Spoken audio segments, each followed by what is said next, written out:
If I die tonight, your majesty, promise me you will not let them bury me without my name. Alpha King Valdemar stared down at the young Omega kneeling before his throne, and for one terrible moment, the vast royal hall seemed to forget how to breathe. Her name, as far as he knew, was Heroine.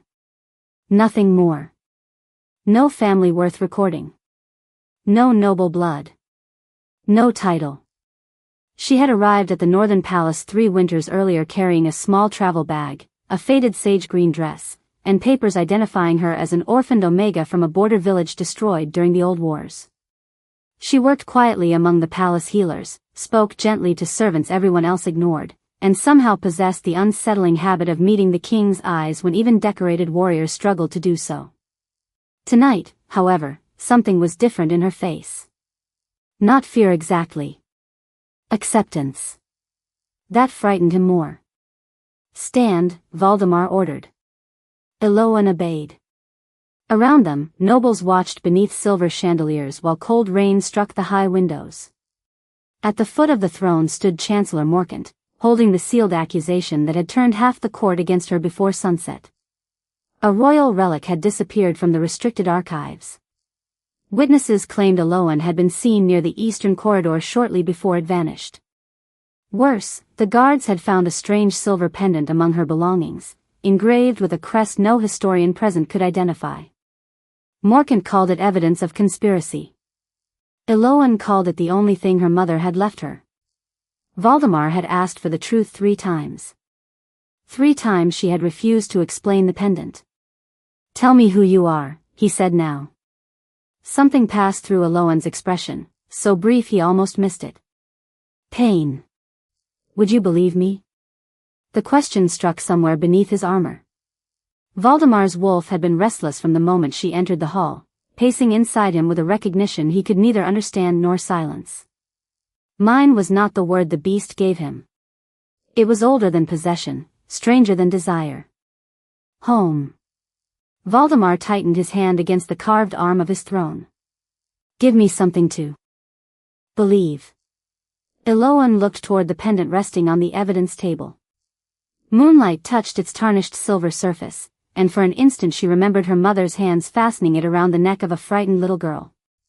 Keep your name hidden until the crown remembers what it owes you. The memory vanished. Heroine lowered her eyes. I cannot. Morkant stepped forward. Then she has chosen silence, your majesty. Valdemar hated how reasonable the words sounded. Evidence demanded judgment. The council demanded action. Border pacts were already threatening rebellion, and allowing an accused infiltrator to move freely through his palace could fracture what remained of their trust. Yet every instinct inside him screamed that he was standing at the edge of a mistake he would never undo. You will remain confined to the Western Tower until the investigation is complete, he said. Hurt entered her eyes. So you do not believe me? I said there will be an investigation. That was not my question. Valdemar descended 1 step, but Morkant spoke first. Take her. Heroine did not resist when the guards approached. She simply looked at the king one final time. When you learn the truth, she whispered, I hope it hurts less than this. Before dawn, an alarm shattered the palace silence. By the time Valdemar reached the Western Tower, Heroine was gone. The chamber door had still been secured from outside. Her silver pendant lay beneath an open window, while nearly 80 feet below, the storm-swollen river raged through the darkness. No passage was visible. No second exit could be found. To everyone who searched that room, the open window offered the only explanation. Valdemar refused to accept it. Search parties followed the river for 3 days through freezing rain. On the second morning, they recovered a torn piece of pale sage-green cloth caught among branches several miles downstream. They never found her body. Morkant argued that continued searching would accomplish nothing. On the 4th day, the royal record was amended. Heroine, the nameless Palace Omega, was formally declared presumed dead. The kingdom mourned briefly and moved on. Valdemar did neither. He kept her pendant locked beside his crown, unable to explain why his wolf refused to mourn as though she were truly gone. For 6 months, that contradiction followed him through every council meeting and every sleepless night. Then, on the first evening of winter, the great doors of his throne room opened during a royal gathering. Every conversation stopped. A young woman stepped inside wearing a simple pale sage dress beneath a travel cloak, long golden brown hair falling over her shoulders. Valdemar rose slowly from his throne. Heroine. Alive. The woman his own royal records had declared dead was standing before him. But it was not her impossible return that silenced the room completely. 20 ancient royal guards entered behind her, men who answered to no living ruler. Without a command, they lowered their swords, bowed their heads, and knelt before the Omega whose true name the kingdom had buried before it ever learned who she was. For several heartbeats, no one in the throne room moved. Valdemar could hear the winter wind pressing against the stained glass windows, the nervous breathing of the gathered nobles, and beneath it all the impossible certainty of his wolf. Heroine was alive. She stood less than 40 feet away, thinner than he remembered, her face pale from the cold, but unmistakably alive. Yet the 20 kneeling guards transformed her return into something far more dangerous than a miracle. Chancellor Morkant recovered first. Your Majesty, these men entered the palace without permission. The eldest guard raised his head. Gray threaded his dark hair, and an old silver emblem rested over his heart. We require no permission to escort the one we are sworn to protect. A murmur swept through the court. Valdemar descended from the throne. His black armor caught the firelight as his crimson cloak moved behind him, but Heroine did not bow. 6 months earlier, she had stood before him accused and alone. Now she watched him with a stillness that felt colder than anger. Where were you? He asked. Surviving. One word, and somehow it carried 6 months of things she refused to give him. Valdemar stopped several feet from her. The kingdom believed. You were dead. The kingdom believed what it was told. Morkant stepped forward. This is clearly some kind of deception. She disappears while under investigation and returns surrounded by armed men claiming ancient authority. Arresting her again would be the reasonable course. Valdemar turned so sharply that Morkant fell silent. You gave the order to remove her from this hall that night. With your authority, Your Majesty. The answer landed exactly where Morkant intended. Heroine's gaze shifted to Valdemar. He remembered her final question. So you do not believe me? He had hidden behind procedure then. He would not do it again. No one touches her, Valdemar said. The command rolled across the chamber. Several council members exchanged uneasy looks. Morkant's expression barely changed, but Valdemar saw the tension in his jaw. Heroine saw it too.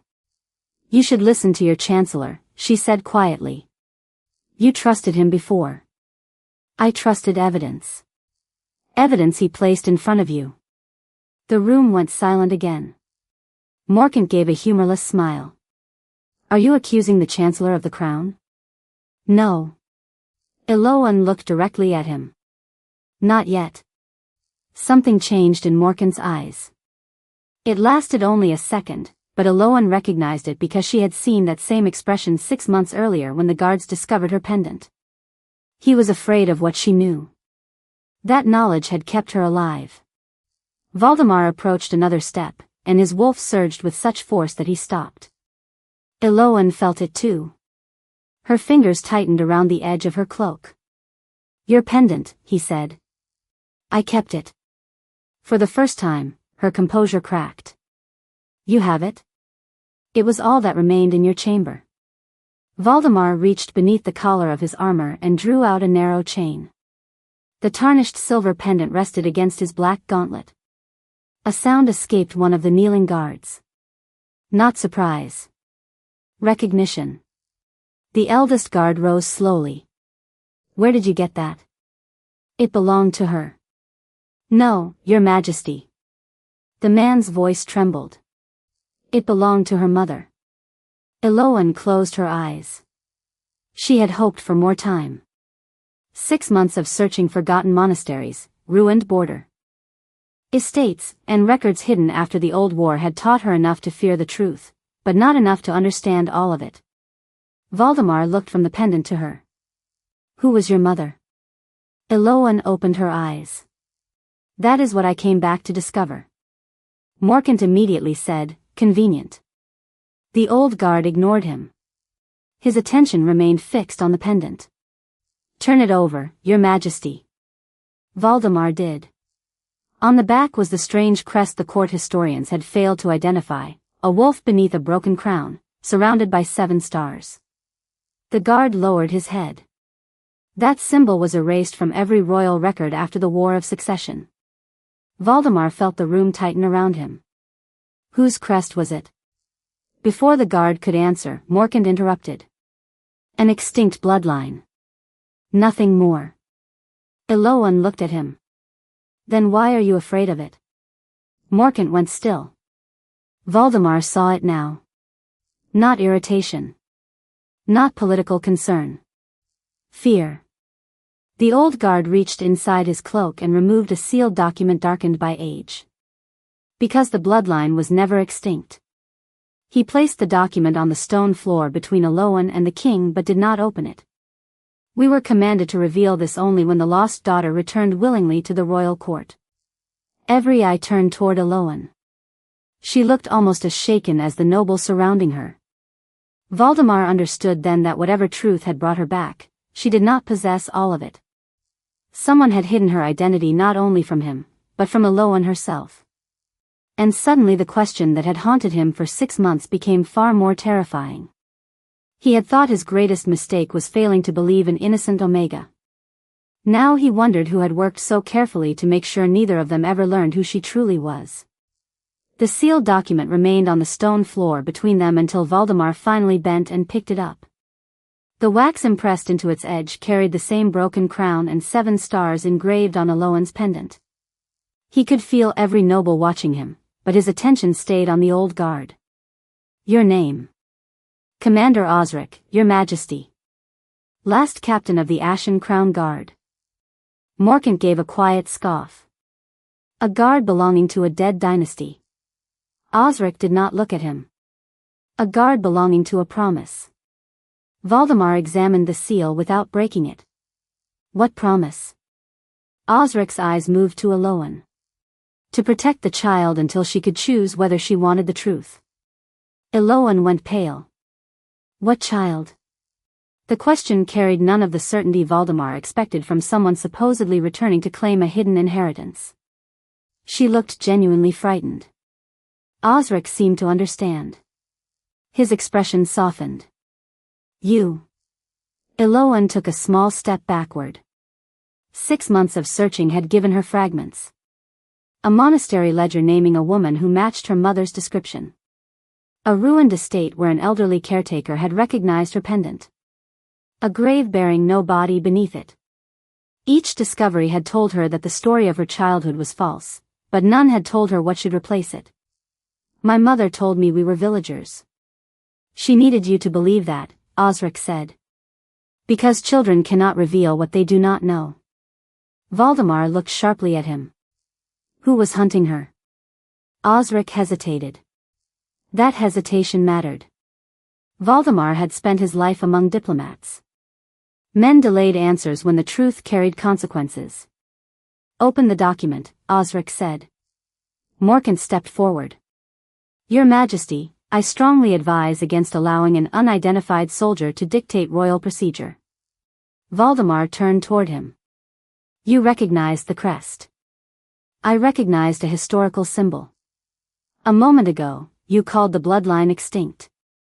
Morkant's face remained composed. Because it is. Then this document should prove harmless. Valdemar broke the seal. Morkant's hand tightened at his side. Eloan noticed. So did Valdemar. Inside was not a declaration of inheritance, but a record of birth. The parchment named a mother, Lady Seraphine of the Ashen Crown line, and an infant daughter born 24 years earlier beneath the protection of the Northern Royal House. The child's given name was Eloan. Valdemar read the final line twice. This does not make her a queen, he said. Osric shook his head. It was never meant to. Confusion moved through the court.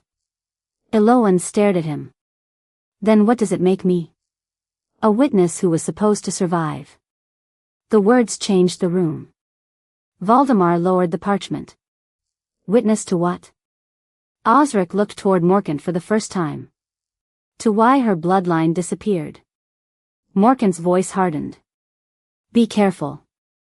Eloan felt the warning beneath those words, and suddenly she was a child again, waking in darkness while her mother packed their belongings with trembling hands.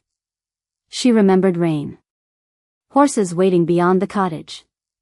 Her mother kneeling before her and fastening the silver pendant around her neck. Then another memory surfaced, one Eloan had always believed was a dream. A man stood outside beneath a hooded cloak, speaking urgently. The child Eloan could not hear every word, only one sentence. If the council learns she lived, they will finish what they started. Eloan's breath caught. Valdemar immediately looked at her. What is it? I remember something. Morkant moved toward her. It was only one step, but Valdemar placed himself between them before he consciously decided to do it. His wolf went utterly still. Morkant stopped. Eloan looked at the broad back of the king who had once allowed guards to take her away. 6 months ago, she would have mistaken his protection for trust. She knew better now. Protection could be instinct. Trust required choice. I need access to the sealed council records from 24 years ago, she said. Morkant answered before Valdemar could. Those records were destroyed in the archive flood. Osric's gaze sharpened. No. They were moved 3 days before the flood. Silence followed. Valdemar slowly turned toward his chancellor. How would you know they were destroyed? Morkant's expression changed almost imperceptibly. Every member of the council knows. I did not. Valdemar's voice was quiet now, which made several nobles retreat a step. Morkant said nothing. Eloan finally understood why returning publicly had mattered. If she had entered the palace alone, she could have disappeared again and become another unanswered question. But now the entire court had witnessed her return, the pendant, the birth record, and Morkant's knowledge. Whoever had erased her past could no longer erase her without making the kingdom ask why. Valdemar folded the document carefully. Commander Osric, you and your men will remain under royal protection. Eloan will be given unrestricted access to the historical archives. Your Majesty, Morkant protested, that authority belongs only to members of the royal family. Valdemar looked at Eloan. Then he remembered the night she had begged him to give her something to believe in, and how he had demanded proof while offering none of his own. Then she enters under my authority. Eloan held his gaze. Something wounded and uncertain moved between them, but she did not thank him. Valdemar did not expect her to. As the court began to disperse, Osric approached Eloan and spoke so softly only she and Valdemar could hear. There is something else your mother left behind. Eloan turned. What? Osric's expression darkened with 24 years of unfinished duty. A letter addressed to the Alpha King who would someday recognize you. Your mother wrote it before you disappeared. Valdemar felt his wolf stir. What does it say? Osric looked at him with unmistakable sorrow. I do not know. The letter can only be opened with Eloan's pendant. Valdemar glanced down at the silver pendant still resting in his palm, and for the first time he wondered whether he had kept it for 6 months because grief would not let him release the past, or because some part of the truth had been waiting for Eloan to return and claim it. The letter was not kept in the palace. Osric led them beneath the oldest section of the northern keep, through a narrow stone passage Valdemar had walked past hundreds of times without knowing it concealed anything. Only Eloan, Valdemar, and Osric entered the final chamber. Morkant had demanded the right to attend as chancellor, but Valdemar refused him. That decision had earned the king a look Eloan could not forget. Morkant had not looked offended. He had looked cornered. At the end of the passage stood a small iron box embedded in the wall. No keyhole marked its surface. There was only a shallow impression shaped like a broken crown beneath. 7 stars. Valdemar held out the pendant. Eloan did not take it immediately. You kept this beside your crown for 6 months? Yes. Why? He could have told her about the dreams. About waking before dawn convinced he had heard her voice. About his wolf refusing every attempt to accept her death. Instead he gave her the only answer he trusted. Because returning it to an empty grave felt wrong. Her expression softened for a heartbeat, then closed again. Heroine took the pendant and pressed it into the impression. A quiet click sounded inside the wall. The box opened. There was no treasure within, only a folded letter and a small ring bearing the same forgotten crest. Heroine recognized her mother's handwriting before touching the paper. Her hands began to tremble. I remember this. Osric stepped back. Then you should read it. She unfolded the letter. The first lines were written to her, not to Valdemar. My beloved Heroine, if you are reading this, then hiding you worked long enough for you to choose your own return. Do not let anyone tell you that survival made you a coward. I asked you to disappear because adults who desired power had begun using children as pieces on a board. Heroine stopped. Valdemar watched her swallow before continuing.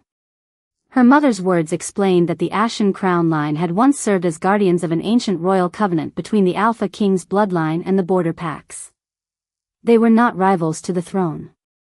They were witnesses to its legitimacy, entrusted with records that prevented any council from changing succession laws, made decrees, or pact protections without public consent. 24 years earlier, someone within the royal council had secretly altered those records. Seraphine discovered it. Before she could present proof, the Ashen Crown families were branded conspirators. Their names disappeared from official histories. Their estates were seized. Seraphine fled with her infant daughter and the surviving evidence. My mother was not hiding royal blood, Heroine whispered. Osric shook his head. She was hiding the person who could prove what had been done. Valdemar felt the meaning settle heavily over him. Heroine's identity did not threaten his crown because she had a stronger claim. It threatened whoever had built power by changing the laws beneath it. She continued reading until she reached the section addressed directly to the future king. To the Alpha King who stands beside my daughter when this is opened, if you recognized her before knowing her name, then the old covenant has survived what men tried to erase. But recognition is not ownership.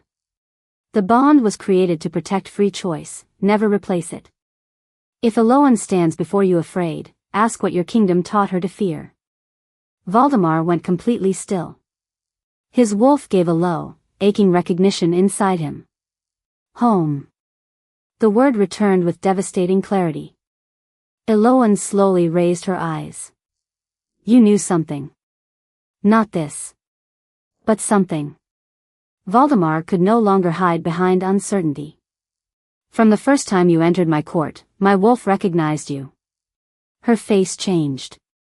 And you still let them take me away. There was no accusation in her voice. That made it worse. Yes. Valdemar forced himself not to soften the answer. I chose evidence I believed I understood over an instinct I could not explain. And if the evidence had been real? Then protecting you blindly would have made me a poor king. She looked away. That is a very royal answer. It is also the truth. Heroine folded the letter carefully, but another line caught her attention near the bottom. Her mother's final warning was shorter. The altered covenant cannot be restored with my testimony alone. Find the original ledger. I entrusted its location to the one man inside the palace who helped us escape. Heroine looked toward Osric. Who? His silence immediately frightened her. Commander? I never knew his name, Osric said. Seraphine protected him even from us. She called him the Keeper. Valdemar frowned. Then how do we find a man who may have been dead for 24 years? Heroine looked again at the letter. Beneath the final sentence was a symbol she had seen somewhere before, 3 narrow lines crossing a crescent moon. Memory arrived slowly. The Western Tower. The night she disappeared. She had found that symbol scratched beneath the windowsill minutes before the fire alarm. Beside it had been a loose stone and a passage leading downward. She had believed someone created the escape route to save her from Morkant. Now she understood it had existed long before her imprisonment. The keeper knew which room they would put me in, she whispered. Valdemar stared at her. What are you saying? I did not escape the western tower by chance. Her heartbeat quickened as the pieces aligned. Someone inside this palace knew who I was before I did. Someone knew I would be accused. Someone opened the path that saved my life. Osric's face lost its color. Valdemar immediately understood the darker implication. If one hidden hand had saved Eloan, another had arranged for her to need saving. And both might still be inside his court. By sunrise, Valdemar had made a decision that would either expose the truth or warn the person hiding it. He ordered the western tower sealed and announced that no servant, guard, or council member was permitted inside. Then he did something Morkant would never expect. He entered it with Eloan alone. If someone built an escape passage beneath a royal chamber, my guards should search it, he said as they climbed the narrow stairs. Your guards searched this room after I disappeared. And found nothing. Exactly. Eloan stopped outside the familiar door. 6 months had passed, but her body remembered before her mind did. The cold stone. The locked door. The certainty that the man downstairs had chosen his kingdom over her word. Valdemar noticed her hesitation. You do not have to go inside. She looked at him. I came back because I was tired of running from rooms other people locked me in. Then she opened the door herself. Nothing had changed. The narrow bed remained against the wall. The fireplace was empty. Beyond the window, the river moved far below through the white winter valley. Eloan crossed to the windowsill and found the crescent symbol exactly where she remembered it. 3 lines crossed the moon. Here. Valdemar crouched beside her. The mark was so shallow it disappeared unless the light struck it sideways. Eloan pressed the loose stone beneath it. Nothing happened. 6 months ago it opened immediately. Valdemar examined the wall. Then whoever controls it changed something after you escaped. Eloan looked toward the doorway. Meaning they knew I used it. The realization forced Valdemar into another choice. He could summon engineers and expose their search, or trust the one person who understood the symbol. Your mother's letter mentioned an original ledger, he said. Perhaps the passage was never meant only as an escape. Eloan studied the room again, this time not as a prisoner remembering fear, but as Seraphine's daughter searching for intention. Her gaze settled on the fireplace. 3 iron hooks were set into the stone above it. The middle hook curved like a crescent moon. She turned it. A muted sound came from behind the wall. The loose stone beside the window shifted outward. Valdemar stared at her. You remembered that? No. Eloan's voice softened.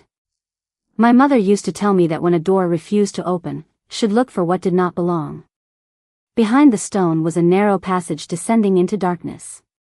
They followed it nearly 60 feet beneath the tower before reaching a hidden archive no palace map recorded. Shelves lined the chamber, but most were empty. Someone had removed the documents recently. Dust covered everything except one rectangular space. Valdemar touched the clean stone. Something was here. Eloan's stomach tightened. The ledger. A quiet sound came from the corridor behind them. Valdemar turned, placing himself instinctively between Eloan and the darkness. An elderly man stepped into the light carrying no weapon, only a ring of ancient keys. Eloan recognized him. Master Aldrin? For 3 years, Aldrin had seemed almost invisible, an aging palace archivist who complained about damp parchment and corrected dates in royal genealogies. Now he looked at the crescent symbol in Eloan's hand and closed his eyes with relief. You finally found the room. Valdemar's voice hardened. You are the keeper. Aldrin bowed his head. I was. Eloan stepped around Valdemar. You opened the passage 6 months ago. Yes. You knew who I was. From the day you arrived. Pain crossed her face. Then why did you say nothing? Aldrin's answer came gently. Because your mother made me swear that no one would give you an identity you had not chosen for yourself. Even when I was accused. Especially then. Morkant was watching you. Valdemar went still.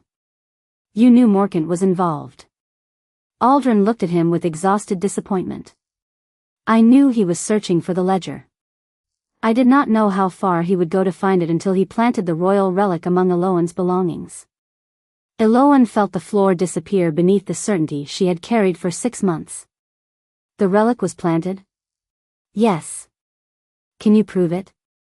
Aldrin's silence answered first. Then he reached beneath his coat and removed a small leather record book. I can prove who entered the restricted archive that night. Valdemar took it and opened to the marked page. The access record contained 3 names. Eloan's was not among them. Morkant's was. Beneath his name appeared another signature that made Valdemar stop breathing. That is impossible. Eloan looked down. The second name belonged to Lord Theron, Valdemar's late father, dead for 11 years. Someone used the former king's seal, Aldrin said. That is how the relic was removed without triggering suspicion. Valdemar's expression turned cold. Where is the original ledger? Aldrin looked toward the empty place on the shelf. I moved it after Eloan escaped because Morkant was getting close. Where? Somewhere no chancellor could legally search without the king's personal command. Valdemar understood before Eloan did. My father's crypt. Aldrin nodded. The answer should have brought relief. Instead, fear entered his face. But there is something you must understand before you retrieve it. Morkant did not begin this 24 years ago. He was barely old enough to hold office. Eloan stared at him. Then who altered the covenant? Aldrin looked at Valdemar. Someone from your father's court. Morkant inherited the secret. He did not create it. Valdemar closed the access book slowly. The enemy he had begun to see was suddenly only another consequence of a decision made before he wore the crown. And if the original architect of Eloan's erased identity had belonged to his own father's court, then uncovering the truth would no longer mean judging Morkant alone. It would mean deciding whether Valdemar was willing to expose the foundations of his own dynasty to give Eloan back the name his kingdom had stolen from her. Valdemar did not wait for another council session. Before noon, he ordered his father's crypt opened under his personal authority, then dismissed every guard except Osric. Eloan walked beside him through the royal catacombs, where generations of kings rested beneath carved stone wolves and faded banners. She had expected Valdemar to hesitate. Instead, he carried a lantern in one hand and the old access record in the other, his expression fixed with the grim determination of a man approaching a truth that might shame his own name. You could stop this, Eloan said quietly. No one outside that hidden chamber knows where the ledger is. Valdemar looked at her. Is that what you think I want? I think kings are taught to protect their crowns. Then perhaps kings are taught the wrong lesson. They reached the final chamber. Valdemar placed his palm against the stone door bearing his father's crest. A crown that survives only because the truth stays buried deserves neither loyalty nor protection.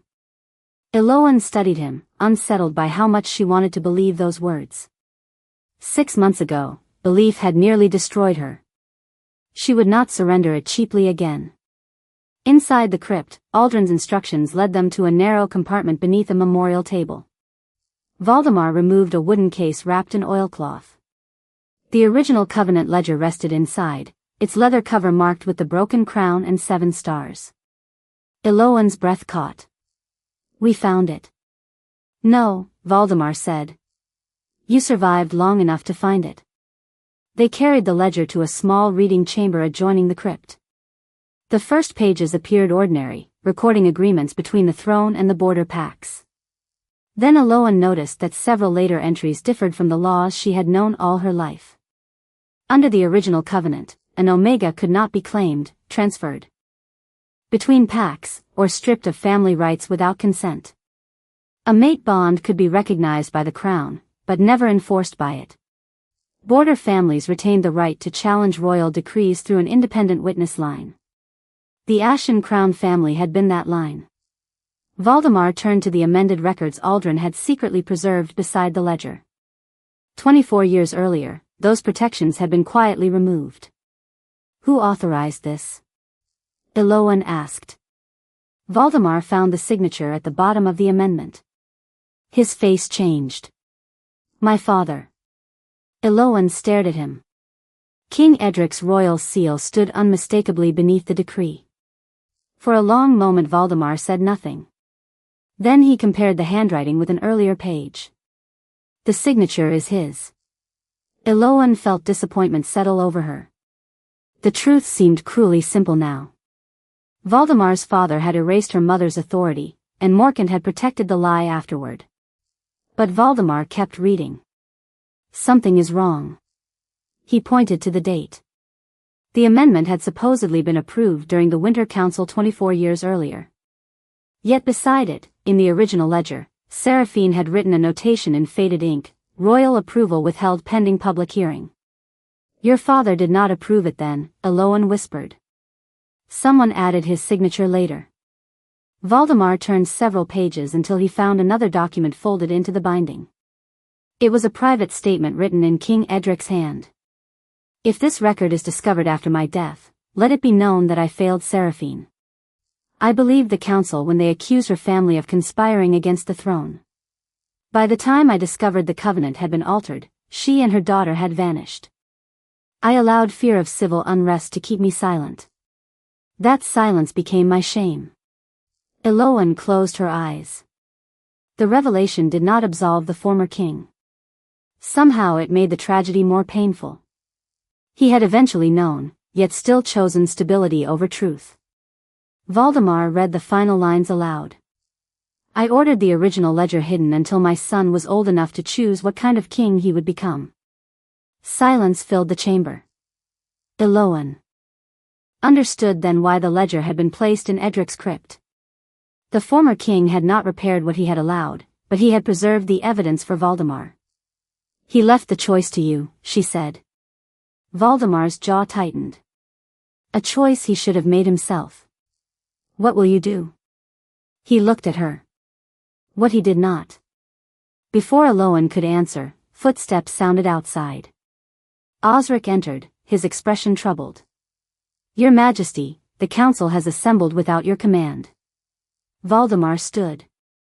Why?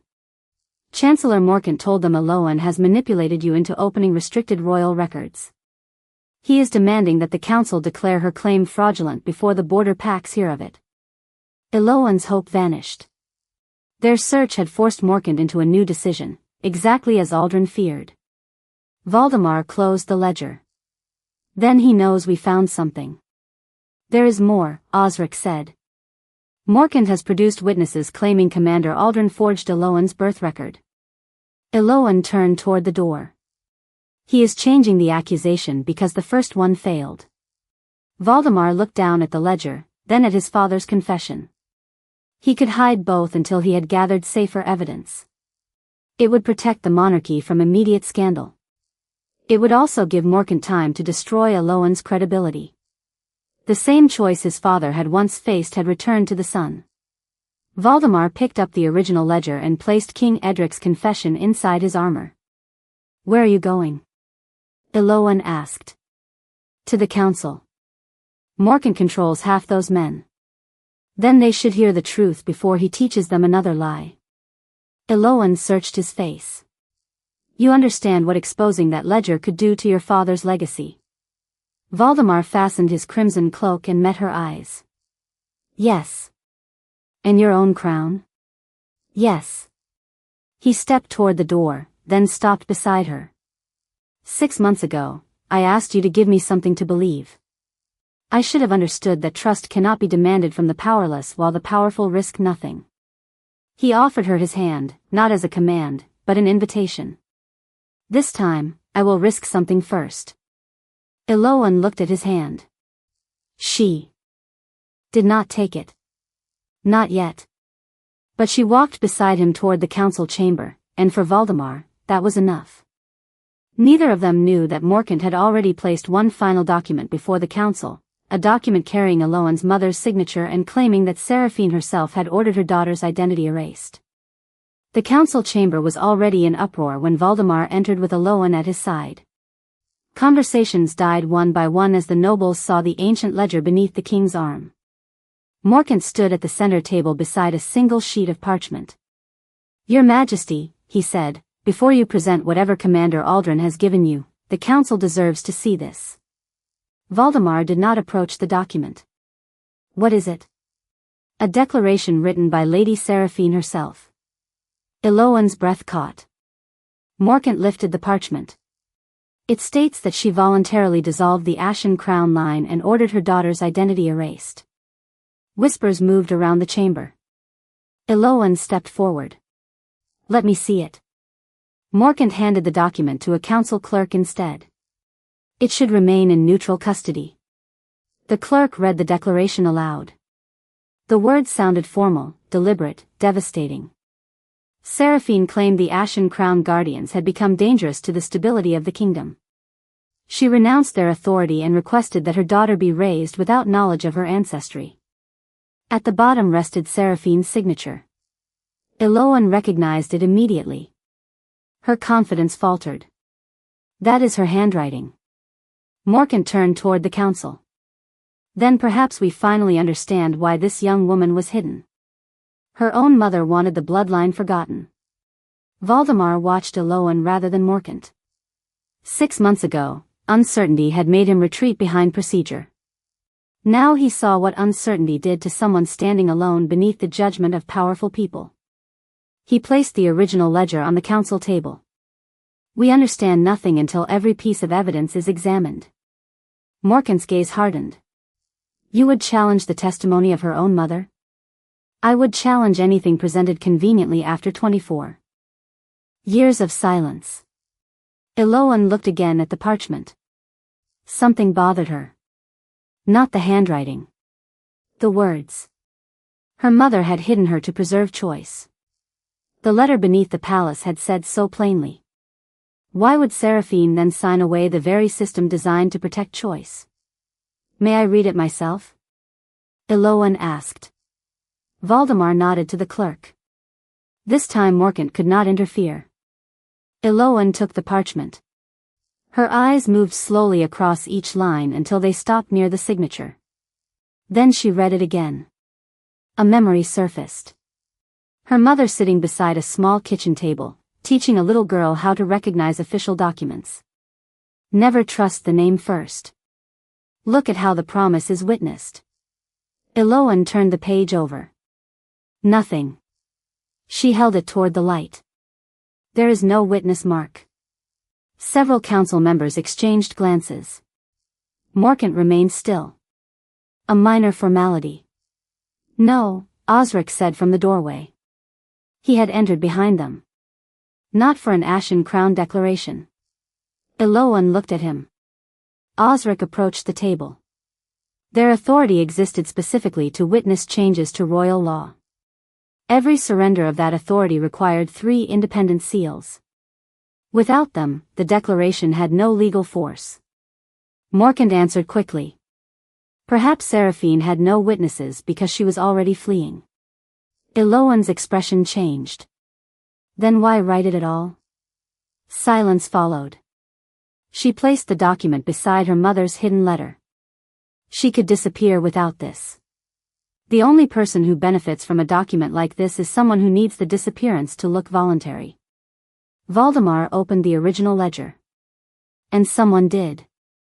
He showed the council the altered covenant, then King Edric's private statement. The room shifted as the late king's confession was read. Morkant's support did not disappear, but certainty began to fracture. One elder councilman finally asked, "Chancellor, where did you obtain Seraphine's declaration?" "From sealed records inherited from my predecessor." "Which predecessor?" Morkant hesitated. It was brief, but everyone heard the absence before the answer. "Lord Cedric." Osric went pale. Cedric was the royal legal advisor who accused the Ashen Crown families. Valdemar looked at Morkant. And your mentor? The Chancellor's composure tightened. He raised me in this court. That proves nothing. No, Eloan said softly. But it explains what you inherited. Morkant turned toward her. You think this is about you? I think it stopped being about me 24 years ago. She gestured toward the ledger. My mother discovered altered laws. Cedric accused her family. King Edric believed him long enough for my mother to disappear. Years later, Cedric trained you, and you protected the same altered system. When I returned to this palace carrying the one symbol that could expose it, you planted evidence and made me look dangerous. Murmurs rose again. Morkant's face finally lost its calm. You cannot prove that. Aldrin's access record can, Valdemar said. He placed the record beside the ledger.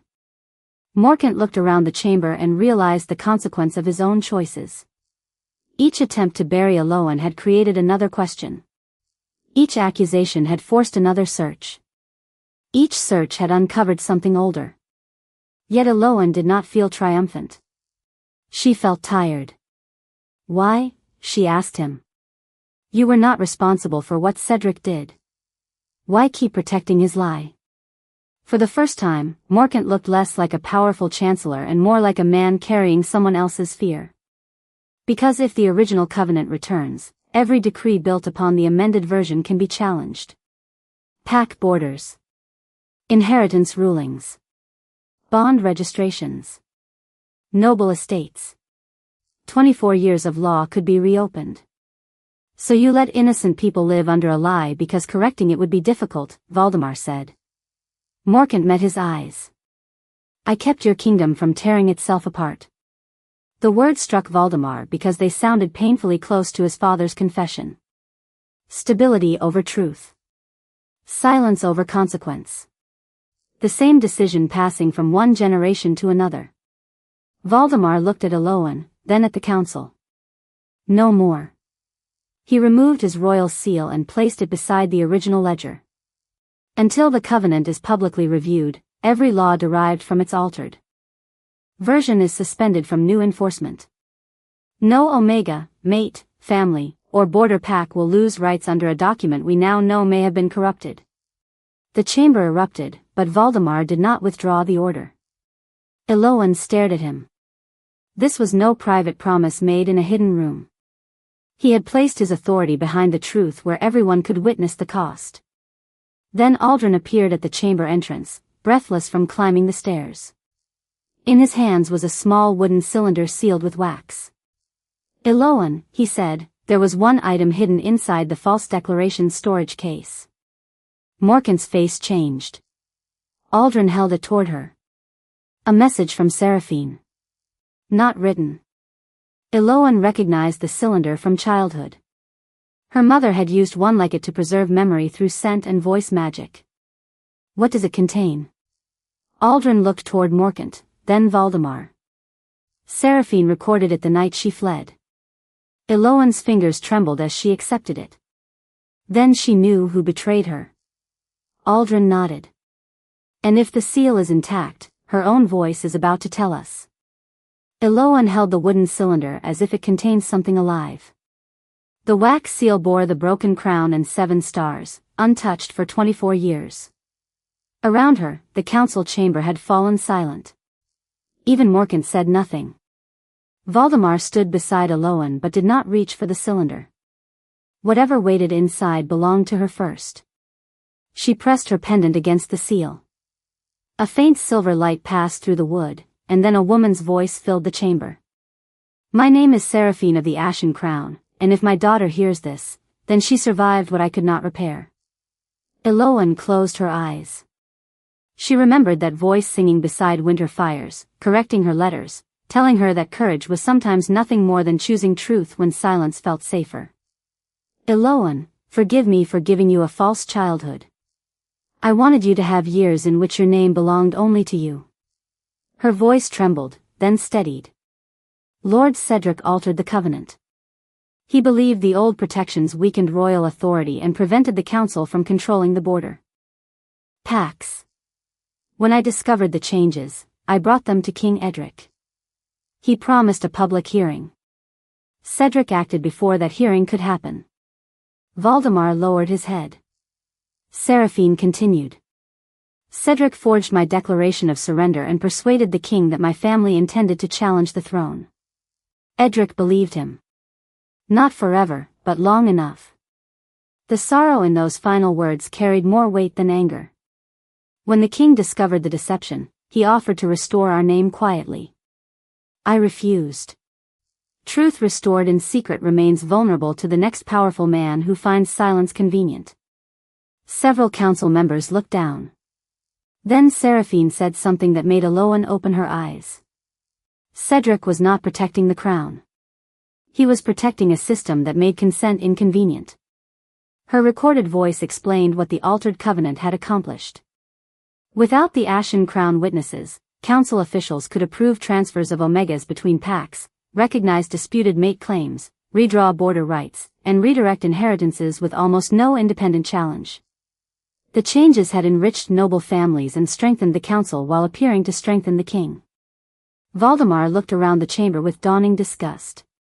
The corruption had survived because too many people benefited from never asking where it began. Morkant, Seraphine's voice continued, and the chancellor went pale. Eloan stared at him.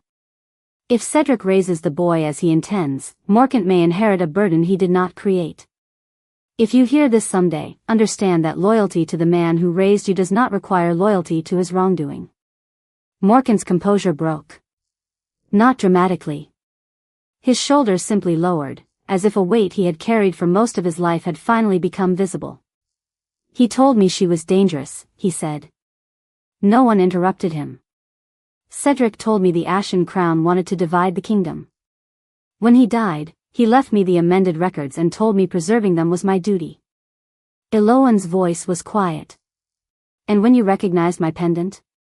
Morkant looked at her. I panicked. I knew your return could reopen everything. So you planted the relic. He closed his eyes. Yes. The admission moved through the chamber like winter air. Valdemar's expression hardened, but Eloan raised one hand before he could speak. She wanted the answer to one question more than she wanted punishment. Did you know I could escape the tower? No. Then when you accused me, you understood I might disappear forever. Morkant could not answer. He did not need to. Eloan looked away, and Valdemar felt the old failure return with unbearable clarity. Morkant had created the lie, but Valdemar had given that lie authority. Seraphine's voice continued from the cylinder. My daughter, if you return and the Alpha King recognizes you, remember this above everything else. The covenant never promised that a king would choose you. It promised that no king could choose for you. Valdemar's wolf became utterly still. Home. He finally understood the word. It had never meant possession. It had meant recognition without ownership. Seraphine's final words were softer. Your blood does not make you valuable, Eloan. Your name does not make you worthy. You were both before anyone knew who you were. If the kingdom restores the Ashen Crown, accept it only if you choose the responsibility freely. And if the king asks for your trust, make him earn what fate cannot command. The light faded. Eloan stood motionless, tears shining in her eyes but never falling. For 24 years, other people had defined her through absence. Orphan. Omega. Servant. Suspect. Lost daughter. Hidden witness. Now her mother's last message had returned one thing no title could provide, choice. Valdemar turned toward the council. Chancellor Morkant is removed from authority pending public judgment. Every decree derived from the altered covenant will be reviewed before representatives of the Pax and the Crown. Then he faced Eloan. The entire chamber waited for him to declare her restored, claimed, chosen, or bound to some royal destiny. Instead, Valdemar removed the king's signet from his hand and placed it on the table between them. The Ashen Crown authority can be restored, he said, but only if you want it. Eloan stared at him. And the bond? Your wolf recognizes? A murmur passed through the room. Valdemar did not look away. That gives me no right you have not freely given. Something inside Eloan finally loosened. Not forgiveness. Not yet. But the first fragile space in which forgiveness might someday grow. Then I choose to restore my mother's work, she said. Not because I want a place beside your throne. Because no Omega should ever need to disappear for powerful men to feel secure. Valdemar bowed his head before her. Not as a performance. Not as a king granting favor. As a man recognizing a truth he should have understood before she had to return from the dead to teach it to him. And across the chamber, one by one, the council members began to rise, because the woman they had once judged as a nameless Omega was no longer asking them to tell her who she was. By the first thaw of spring, the Northern Kingdom had learned Eloan's name. Not because heralds were ordered to praise her, and not because Valdemar placed a title before it, but because she spent the winter doing exactly what Seraphine had once tried to do. She listened. Representatives from distant packs traveled to the palace carrying inheritance disputes, broken agreements, disputed bond registrations, and family petitions that had remained unanswered for years. Eloan heard them beneath the restored banner of the Ashen Crown, while Osric stood behind her as commander and Aldrin guarded the recovered records. The original covenant was copied publicly so no single council could hide it again. Every restored protection required debate, patience, and difficult corrections. Eloan discovered that justice was less dramatic than revenge and far harder. It meant examining one consequence at a time and refusing to create new victims while repairing old wrongs. Morkan faced public judgment before representatives of the Crown and the Pax. Valdemar did not excuse him, but neither did he make him carry Cedric's crimes. Morkan answered for his own choices, preserving falsified records, planting the royal relic, and knowingly allowing an innocent woman to be accused. His authority was permanently removed. For Eloan, that was enough. She had returned for truth, not cruelty. The Western Tower changed too. By Eloan's request, its locks were removed, its hidden archive restored, and the chamber where she had once waited for judgment became a public records room.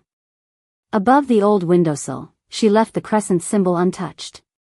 Some scars, she decided, did not need to disappear to stop hurting. Valdemar never asked her to forgive him. That mattered more than any apology he could have repeated. Instead, he attended every covenant hearing he could, even when the testimony embarrassed the crown. When royal decrees were challenged, he listened. When Eloan disagreed with him, he did not invoke the mate bond or his wolf. Slowly, painfully, he became the man his father's final confession had asked him to choose to become.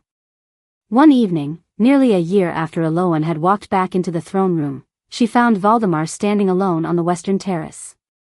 Snow still covered the distant mountains, but the palace gardens below were beginning to turn green. His long black hair moved in the spring wind, and his crimson cloak rested over one shoulder above the familiar black armor. The king's sword remained at his side, but somehow he no longer seemed defined by it. You missed dinner, Eloan said. Valdemar looked over. So did you. I was working. So was I. She almost smiled. That is a terrible excuse when you use it. I learned from the Ashen Crown. This time she did smile. It vanished when she noticed the silver pendant in his hand. Her pendant. I thought you returned that months ago. I did. Then how do you have it? You left it in the archive this morning. He offered it to her. Eloan took the pendant, but Valdemar did not release the chain immediately. Their eyes met. His wolf stirred.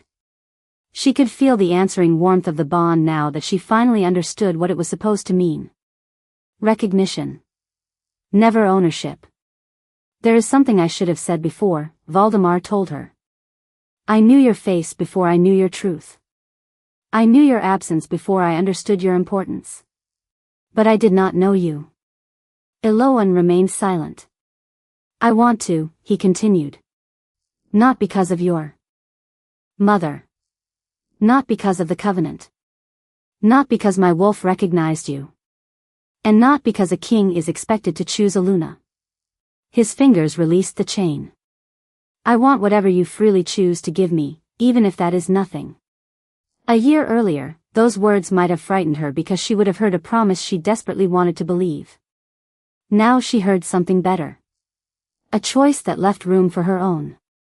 Do you remember what I asked you before I disappeared? She said. His expression changed. He remembered every word. If I die tonight, Your Majesty, promise me you will not let them bury me without my name. Yes. Eloan looked toward the mountains. They did bury me without it. For 6 months, the kingdom believed a nameless Omega was dead. I know. But the woman who returned was not the woman who left. Valdemar waited. He had finally learned that love did not always require an answer immediately.